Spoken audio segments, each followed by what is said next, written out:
अपनी चर्चा को आगे बढ़ाते हैं। मृत सुहागन महिला और मृत विधवा महिला के इस्तेमाल किए हुए गहनों का क्या किया जाना चाहिए, आइए अब जान लेते हैं इस बारे में। पंडित जी बताइए।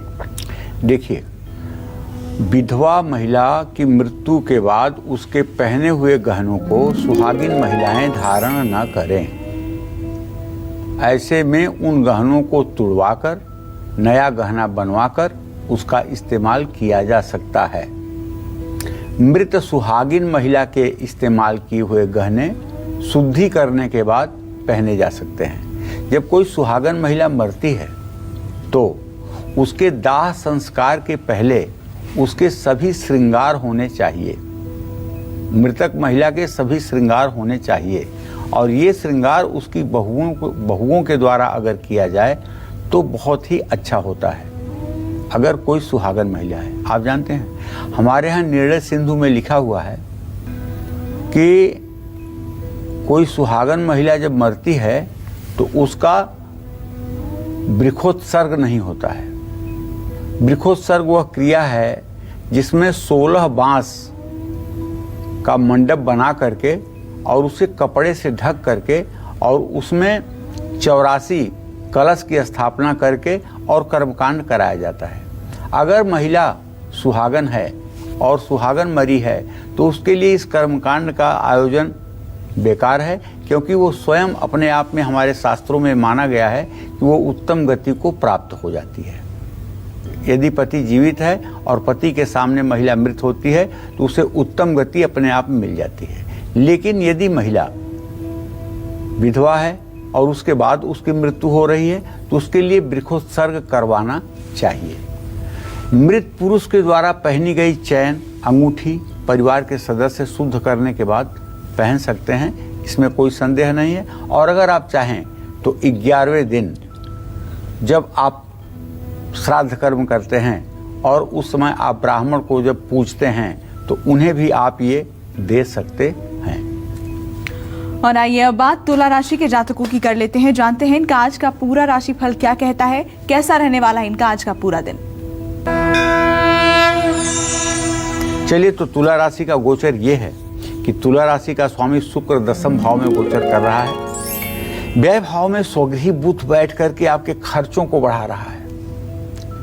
आज कहीं आप बड़ी धनराशि का निवेश कर सकते हैं। और अगर कामकाज की आपके समीक्षा की जाए तो आज आप हड़बड़ी और जल्दबाजी में रहेंगे, जिसके कारण कुछ काम आपके अधूरे भी रह जाएंगे। व्यवसाय में प्रतिस्पर्धा बढ़ेगी। अगर आप किसी को चाहते हैं, किसी को पसंद करते हैं तो आपकी बात विवाह तक पहुंच सकती है। बदलता मौसम थोड़ी सी स्वास्थ्य संबंधी परेशानी बढ़ा सकता है। अपने अंदर घमंड न आने दें, बेवजह जिद ना करें। गाय को गुड़ और रोटी खिलाएं। शुभ अंक आपके लिए 8 होगा, शुभ रंग आपके लिए बैगनी होगा। जय मां विंध्यवासिनी। पंडित जी, कुछ लोग ये भी सवाल करते हैं कि अगर परिवार में किसी की मृत्यु हो जाती है तो ऐसे में बच्चों की शादी की जानी चाहिए कि नहीं की जानी चाहिए, इसके बारे में दर्शकों को बताइए। देखो, ये बात ऐसी है कि जैसे कोई व्यक्ति मृत हो गया तो हमारे सनातन धर्म में अगर विवाह कोई पड़ा हुआ है, वो 12 दिन के अंदर है, 13 दिन के अंदर है, तो तुरंत उस विवाह को कैंसिल कर दिया जाएगा। ठीक है। और हमारे श्राद्धों में हमारे यहाँ एक नियम है कि 19वें दिन मृतक व्यक्ति के दाह संस्कार से 19वें दिन आप पूरे साल का 12 पिंडदान कर सकते हैं और 12 पिंडदान करने के बाद आप शुभ कार्य कर सकते हैं। ये हमारे शास्त्रों की मान्यता है। और दूसरी मान्यता ये है पूजा कि हमारे नए वर्ष की शुरुआत चैत्र शुक्ल पक्ष की प्रतिपदा से होती है। चैत्र शुक्ल पक्ष का जो नवरात्र होता है वहाँ से हमारे सनातन धर्म के नए वर्ष की शुरुआत होती है।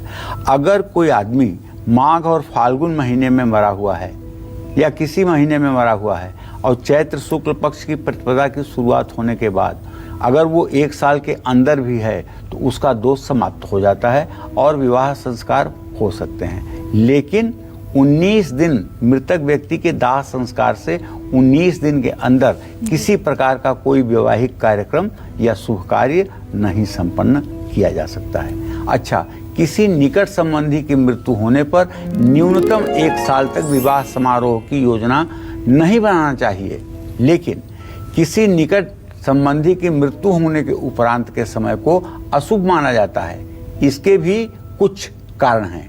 मृत्यु के समय और मृत्यु के बाद तमोगुण में वृद्धि हो जाती है। जिसकी मृत्यु हुई है उनकी अपूर्ण इच्छाओं के कारण उनकी आसक्तियों से संबंधित शक्तिशाली स्पंदन वे जहाँ रहा करते थे उसी घर में रहते हैं। पैतृक घर मृत व्यक्ति के सूक्ष्म देह से प्रभावित होता है। जिस लड़के की शादी होने वाली है वो अगर दूर भी रहता हो तो भी मृत व्यक्ति के साथ कार्मिक संबंध होने के कारण वो उसका घर प्रभावित होगा। ऐसे में ये कहा जाता है कि परिवार में किसी की मृत्यु के 1 साल बाद या 19वें दिन 12 महीने का एक साथ पिंडदान करके विवाह कार्य कर लेना चाहिए। उसमें किसी प्रकार का दोष नहीं माना जाता है। बढ़ते हैं आगे बात अब वृश्चिक राशि के जातकों की जानते हैं कि इनका आज का पूरा दिन कैसा बीतने वाला है।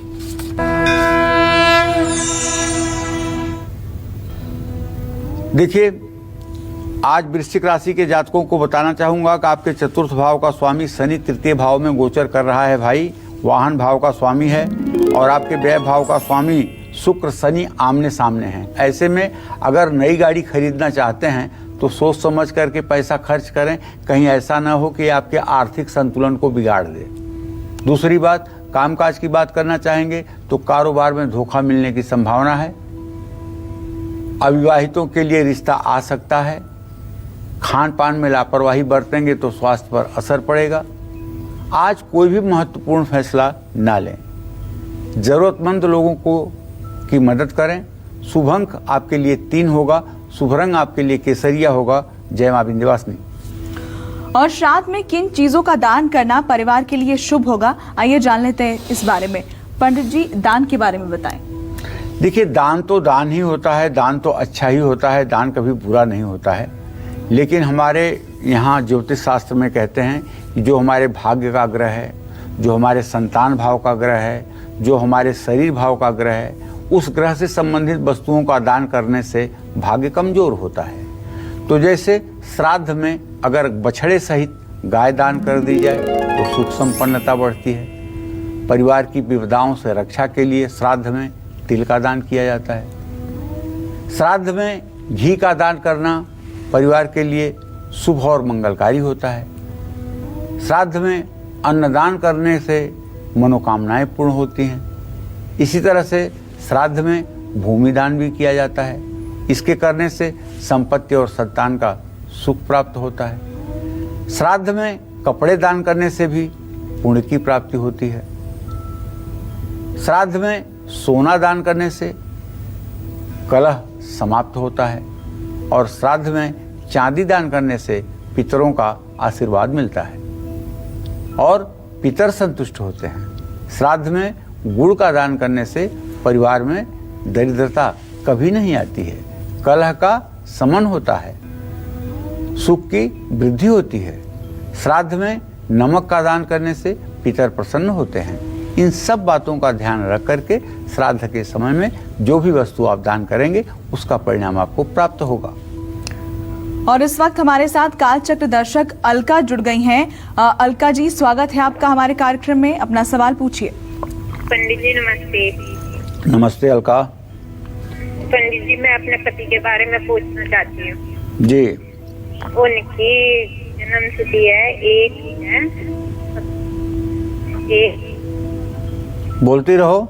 77 और दूसरा उनका आजकल काम नहीं चल रहा और जो भी काम करें कुछ नहीं होता, ना घर में बरकत होती। चलो मैं अलका बताता हूँ। आपने अपने पति के आजीविका के लिए प्रश्न पूछा है। तो तुम्हारे पति भाव का स्वामी है शुक्र, उससे आजीविका भाव का स्वामी है चंद्रमा। शुक्र और चंद्रमा तृतीय एकादश की स्थिति में है। काम तो नहीं चल रहा है लेकिन नवंबर के बाद फिर से इनका काम गति पकड़ लेगा और निसंदेह 20 नवंबर के बाद सारी परेशानियां खत्म होती हुई दिखाई देंगी। आगे आने वाला समय इनके लिए अच्छा है। आपको चाहिए कि आप लक्ष्मी गणेश की रोज सुबह शाम पूजा करें। श्री सूक्तम के 16 मंत्रों का सुबह शाम पाठ करें और शुक्रवार के दिन एक अनार घर पर ला करके उसके दाने निकाल करके और किसी कटोरी में रख करके, उसे हो सके तो चांदी की कटोरी में रख करके, और उसे महालक्ष्मी के लिए प्रसाद के रूप में, भोग के रूप में समर्पित करें। बाद में कुछ देर के बाद, आधे घंटे के बाद, वो प्रसाद घर के सभी सदस्यों के बीच में वितरित करें। इससे आपके पति का काम भी अच्छा हो जाएगा और आपके घर का वायुमंडल भी अच्छा हो जाएगा। तो धनु, मकर, कुंभ और मीन राशि वालों की किस्मत आज कैसी रहने वाली है, कौन से उपाय उनकी हर उलझन को सुलझा सकते हैं, ये जानने के लिए बने रहिए हमारे साथ और देखते रहिए कालचक्र।